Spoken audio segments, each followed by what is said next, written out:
Welcome to Popternative, where we dive into topical discussions from the worlds of pop culture, social media, and sports.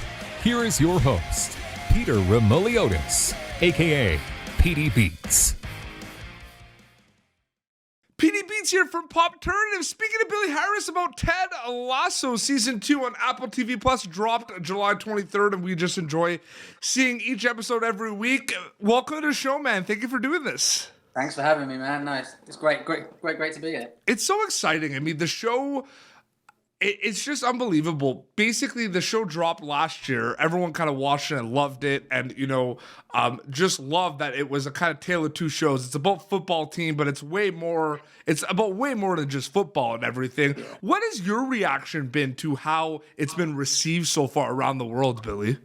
Yeah, I mean, I think that when we were doing it, I had an inkling. You have a hunch of like, oh, this is really cool. This is very positive and. There's some really sweet, really nice scenes in it when we were doing season 1.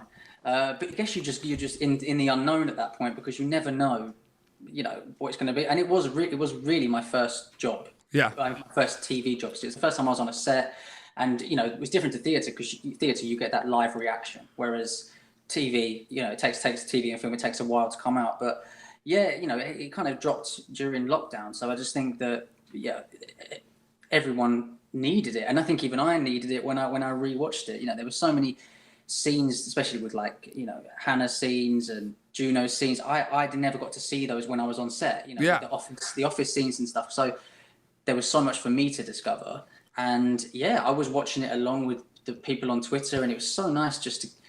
It was everything was positive. I rarely saw any bad feedback about anything, and I think the main thing for me was that I was worried, being like a football fan, and I know, England is like a religion. Football is like a religion. Absolutely. And there's been a few things that have come out that is like football related that have just been like panned. It's like, no, not interested. But with Ted Lasso, the football didn't really seem to matter as much. No. I think that the message was more important. Absolutely. And, we're getting into the crux of season 2 of Ted Lasso on Apple TV every week, an episode's dropping. And what I really love is your character, Colin. I mean, there's growth of a lot of players on Richmond from season 1. I mean, the growth for your character is amazing. You and Isaac are kind of going your own way. You're not really kind of the right-hand man for Jamie Tart anymore. You're doing your own thing. What do you think about the development of Colin so far? Like, did you kind of look at the script and be like, wow, this is the direction we're going? Because there's a lot of growing going on for him this season. No, I think every time you get the script, whether you're filming, say, episode 2, and then the episode 3 kind of you may get it maybe on the Thursday because you're going to be filming it the next week, and when you read it, you're like, it's just you feel really lucky that the writers, because there's a lot of things to cover in Ted Lasso. There's so many characters, so when you start to see that Jason, Brendan, and Joe, the writers, they're like adding little bits for Colin. It's really nice to see, and of course, as an actor, you always want your character to have some kind of arc, and you want them to be well-rounded, and I believe that Colin is getting there. Yeah, he is, absolutely. It's interesting too because Richmond's in a different situation. It's a whole different world. We're going to see as soon as it dropped, like July 23rd, like the first episode. I mean, they're relegated, although it's kind of, and then it's a little bit of a misconception, I think, because it's like, oh, they were in the Premier League. They're going down to a lower league. They're going to be strong. But it's like a whole different world. You have to adapt to everything. Like, it's not going to be easy. They're having a hard time. We see with like the ties and everything. So it's interesting how we kind of just get thrown in like Richmond is. Like, as an audience member, you're watching this show and you're you're rooting for Richmond, who's having a hard time adapting. Yeah, and I think it was good because the way, obviously, I saw episode 1 and it did come as like a, oh god, we're not winning. Sometimes you would think that maybe episode 1 is like, boom, they're winning in every single game, but I think it was clever to do it with all of the draws, with all the ties. And that there still needs room for improvement, and then with the introduction of the therapist, I think that's the shift. I think that all of the boys are looking inward. Everyone. She helps Colin a lot. Yeah, she does. She really does. Yeah. I think you say like she's amazing. She's amazing. Yeah. And I use his motto now. I'm a strong and capable man. Oh, absolutely.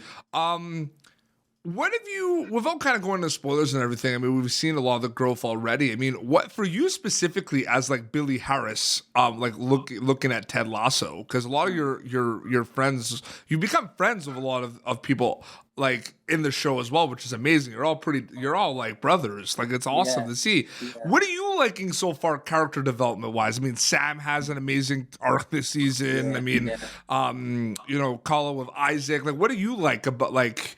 Have you talked about it at all? Like, there's some cool things happening for a lot of characters in season 2. Yeah, everyone. That's what I said. The moment an episode drops, like we're reading it, and there's like little bits for Tahib, and then like I message him, or like we'll all be on the chat, and we'll be like, I can't believe this has just happened, because we're all invested, but we all want the best for each other. So the times we get our moments, we are all 100%.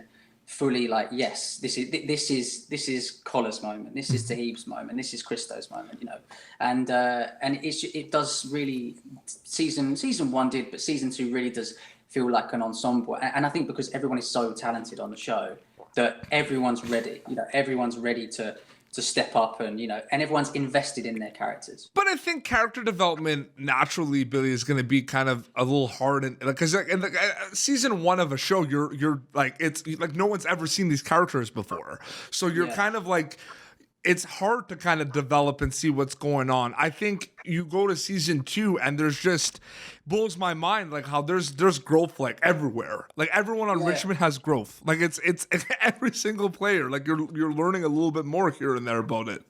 Yeah, well, I think I was amazed when even from season 1, just getting atted on Twitter by people that. I always thought that like we're in season 1. I had lines, but I might kind of disappear because there's other characters that had a lot more than me. But it was incredible. It was like picking up certain lines that I'd said and stuff. And I just think now that because the writers are really good, that they've established all of Colin, Isaac, that it allows now people know who they are. Season 1 they can season 2 they can just kind of sit back and enjoy it. And watch everyone's progress. I think they're so good at writing arcs for everyone, it seems. I'm just curious for you. I mean, we're not going into spoilers, but there's some big call-in episodes in season 2 of Ted Lasso. There's some moments in the show for your character that are big moments where involving other characters, and it's exciting, and I'm very happy for you. And I'm just curious because like I think it's different. One, like you shoot the scenes, right? So you read the script, so you know what's happening. But then they're gonna like the episodes are gonna premiere on Apple TV Plus. Like, are you prepared for that? Like, when they actually come out, like the reactions? Like, have you thought about that?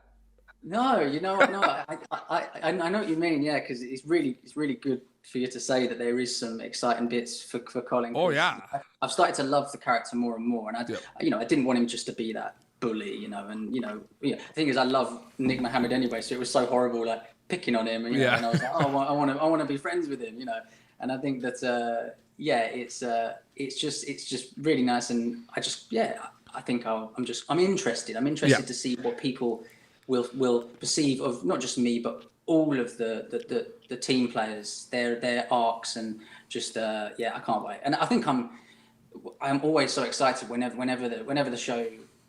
Whenever the seasons run out, I love the locker room scenes because I also remember what we did that day. Those when I was talking to Tohib and Mo, like those are like the scene, like I love that. Those are the best scenes because everyone's there, right? Like he also says that's when you guys see everyone because everyone has scattered scenes here and there, but that's when everyone kind of comes together too, right? Yeah, and it's even better when you get those scenes where even Rebecca's there, Keely's there. It's like we're all in the locker, and it's like literally every single cast member is here. And I don't know if you saw the SAG Awards scene that we did, and everyone just poof poof poof poof, like all their lines and stuff. It was when you're in there with all of them, you're like, what a team. Shout out to Jeremy Swift who plays Higgins, and I'm sorry, like Higgins is like. I always say this on a lot of other podcasts. Higgins is my favorite character in Ted Lasso. Yes. By a landslide. Like Higgins is the best. He was season 1, first day of filming. It was the when Rebecca sacks the old boss. Yes. The old manager. Yeah. And we had headphones in, and I was watching, and Higgins would come in, Jeremy would come in, and he would say a different line every time, and it was just like, oh, this is hilarious, and it set you up as an actor to be like, this space, everyone wants you to, make things up, add things, kind of hustle for lines, and Jason is not afraid of you or Brendan to drop in a little line here and there if you have an idea. You'll never be told to like shut up, and that's what. And that's what like looking at someone like Jeremy and Brendan's really good at it. Oh yeah, so Jason, Brett, you just see them and every take is different, and it's like these guys are so good. It's amazing. Obviously, the cat's out of the bag in terms of 20 Emmy nominations for Ted Lasso. I mean, you're part of arguably one of the biggest shows on the planet right now. What's that kind of been like? Kind of soaking all that in with the cast and crew. I mean, that's just fantastic, man. Well, yeah. I mean, I would have loved to have gone to the premiere because of COVID and we couldn't get the waivers through. Mm-hmm. But yeah, no, I think it couldn't happen to a nicer bunch, and to have all of them nominated, it's like it's so cool, right? I couldn't choose. I would not be able to choose. I don't have. They're all great. Just Higgins, man, like just like you just smile when you see him. Yeah. He's got that. Yeah, he pulls the best faces. He doesn't even have to say a line. He'll just do a face, and it's like you know exactly what he's thinking. I mean, this is something I've been doing a lot of Ted Lasso interviews. I mean, I'm trying to, because you guys are gonna do a lot of press from time to time. So I try to ask questions that you're not gonna be asked. But there's one question that you're probably asked all the time that I always have to ask because I always love hearing about it. What's it like working with Jason Sudeikis? I mean, yeah. The first thing I realized was just how hard he works. Mm-hmm. It's just, the first season especially, he was writing an episode or a scene, and then he'd come on set that he's just written it, like the paper is still warm from the printer. Yeah. And he'd just learn it, and it'd be like one of the, some of the epic speeches that Ted Lasso has, and it'd be like, they've just written that, I heard them in the little writer's room, and I think that was it, that none of them, especially all of the writers, that none of them stop. And I think that's one thing I love seeing, people that are so passionate and hardworking, and it's contagious. Absolutely. You pick up from him, and I think that's why, again, another reason why the show's been a success is because it's from the top, and I think that we all want. We don't want to let them down. So we are always, everyone's always ready, But I think, and it blows my mind, and I think Ted Lasso is a perfect example of this. I mean, my favorite thing, because they're saying that we're in the golden age of television, and I agree. And I think a lot of people are talking about like credits to like the writers and the cinematographers that are just like creating unbelievable stuff. And I agree with that 100%. But I feel like there's another kind of aspect of it that's making it the golden age of television. I don't know if you agree with me, is how like global content has become. Like how you're able to kind of see content in like so many different countries, and like with streaming platforms and the access that there's Ted Lasso fans like all over the world instantly. Like it's so crazy. Like I'm sure that just fires you up. Yeah, it's strange because even me, like as an actor, that it will take me maybe on the rumor mill, someone will say, oh, there's a good season, you should watch it. But it will take me maybe to hear that the second season is good. Because maybe I'm just like, so there's not really many things that have caught me straight away. Yeah. But it seems to be that for a large number of people, that Ted Lasso is just first season, we're in, and it's just, I think Twitter, it just helps see that. Of course, Twitter has its negatives, and if there was people just saying negative things about it, you wouldn't really want to read about that. But the amazing thing is that it's all positive, and I do think that's because the show is positive. It has a positive message. Oh, absolutely. But I was talking, it's funny you say that too about season 1, because I talked to Tohib about this, and I find it interesting because season 1 came on in August, and it was like an episode every week, I believe, when it dropped. Yeah, it was 3 episodes and then every week. Yeah. So I think a lot of people also caught on a little later, like around Christmas time, when they watched it, like they just binged them all on Apple TV Plus. Yeah, and some people like doing that. Yeah, that's kind of still the culture that we're in. Is that Netflix, because it was crazy during the holidays. Like everyone watched Ted Lasso. I remember like it was for the pandemic. That's what everyone was watching. Like, everyone went and like watched it.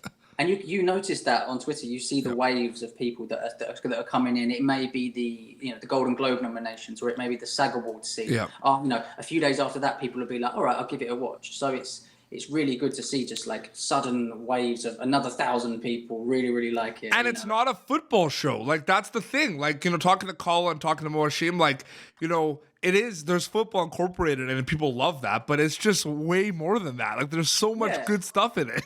Yeah, you definitely don't have to know anything about soccer, football to like it. But but if you do, it's there as well. There's references. Brendan, he's a stat man when it comes to football, and it's really cool. You can have a long conversation with him. He'll give you like quizzes, and he'll be like, okay, really. People that the top World Cup score winners, and then he'll go away on set, and then we're all there trying to like, okay, Ronaldo, and all this stuff. He does that. He's really good at that. Or like Champions League top goal scorers, go, and he'll just like leave, and he knows every fact. That reminds me of I'm in Canada, so I work in like the hockey rinks and everything. And we used to do there was a website called Sporkle, which would have like quizzes, and it would basically be like kind of like what you said, like top World Cup scores every year, and you have to like type in the answers, and you're on a timer basically. Yeah. No, it's good because it really passes the time on set, and he's great for stats. Absolutely. Billy, thank you so much for coming on Popternative, man. I really appreciate it. No worries. Cool. Yeah.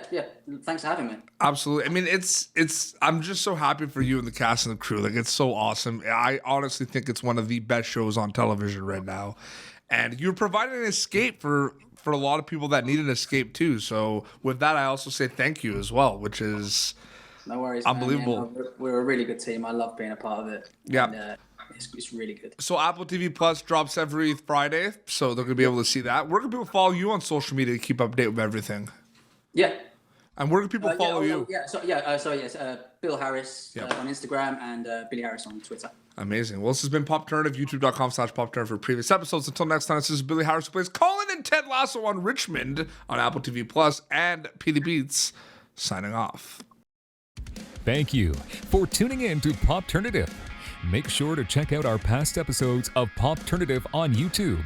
Be sure to like Popternative on Facebook and follow us on Twitter. This has been an Autograph Communications production.